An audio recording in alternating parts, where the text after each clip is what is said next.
Welcome back to another episode of My Grandma Also Know. Today we have a colorectal surgeon, Dr. Aaron Poh from Alphine Surgical Practice. Welcome, Dr. Poh, please. Thank you, Beliau. Thanks for the kind introduction. Before we begin, tell us a bit more about yourself. So as a colorectal surgeon, what do you do on a daily basis? The majority of colorectal work involves a lot of more benign conditions. So we deal with a lot of fistulas, we deal with a lot of hemorrhoids. Colonoscopy is something that's very common. People nowadays are getting more concerned about their health. Okay, thank you, Dr. Poh. Right. Wait, you're forgetting something. Oh, okay. I think it's a challenge. Hold on.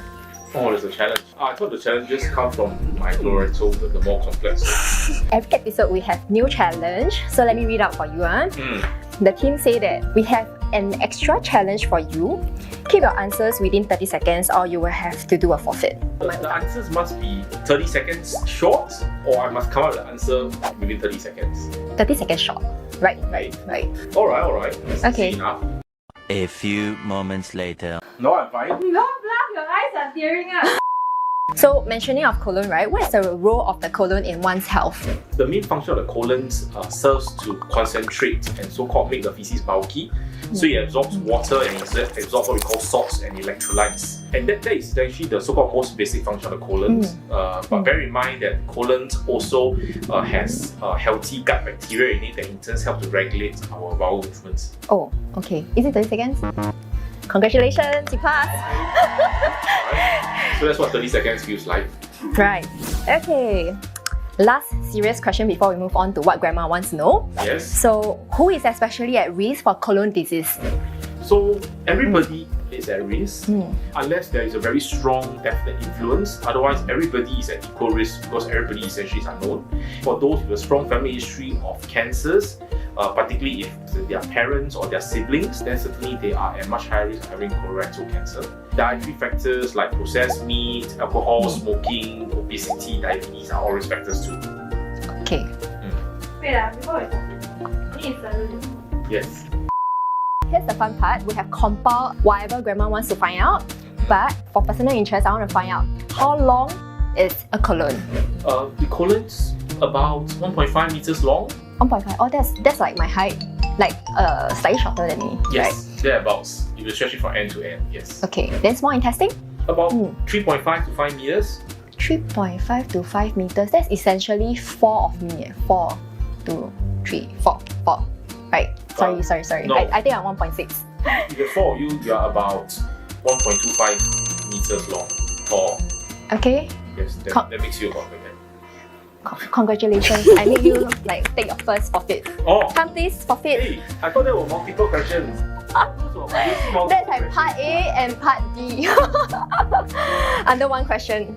Yeah, please choose. Okay. Yeah, choose the toilet bowl. Okay. What is it? Janelle, something green?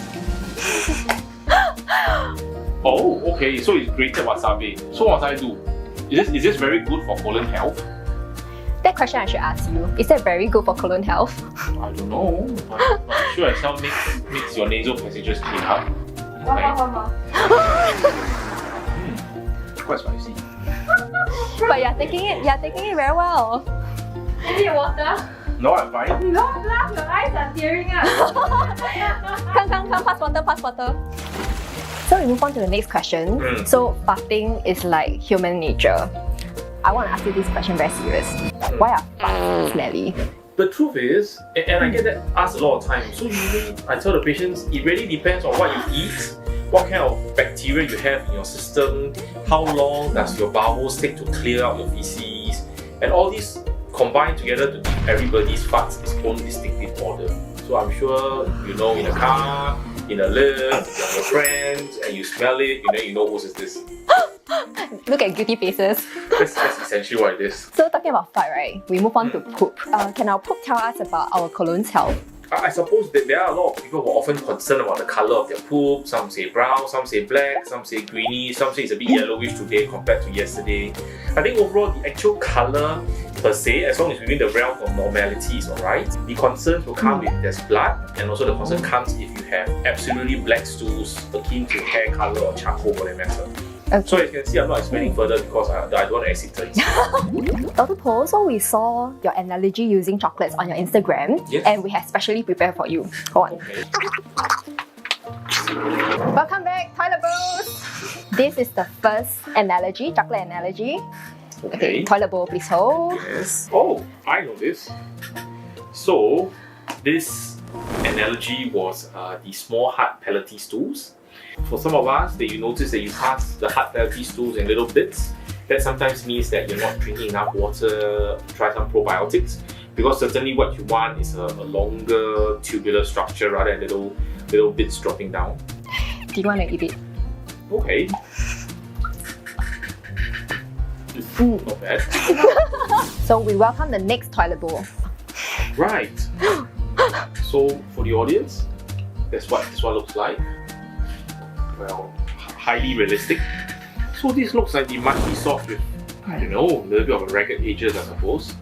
Well, I think for this kind, your stools are a little bit too soft. You need a bit more fiber in your diet, and that will essentially then consolidate into the one single piece. This one don't eat off. I am anticipating the third 马桶 toilet bowl. I don't know whether you can tilt. Oh, this one is warm. It tells a lot. Okay, so let's open and see. Aha! Right, so for the camera, everyone. So this is dangerous. This is essentially non-form stools, it's purely watery. If this is unusual for you and if it's happening many times a day, for instance, then I think almost certainly you should seek medical consult as soon as possible. So we welcome the fourth analogy. Okay. This seems like a magic toilet bowl because all kinds of poop happen inside. So let us check out the fourth one. So let's have a look. Well, this one's not too warm. Hopefully no surprises here. 马桶 drop. Ah, okay. So this is the ideal one, which essentially is sausage shaped. And for some people who are a bit more observant, you see little cracks and fissures on the surface. Well, the producers told me to have a go at it, so I guess I'll do that. Okay, let's see how it tastes like. It tastes quite nice, actually. We are done with the analogy. Thank you, Dr. Po, for sharing different kind of poops that we should look out for. Yes, you're welcome. And for the camera, I must say that I'm glad that segment was over. Lucky I don't have to eat. So let us move on to the next question. Okay, 马桶, bye bye.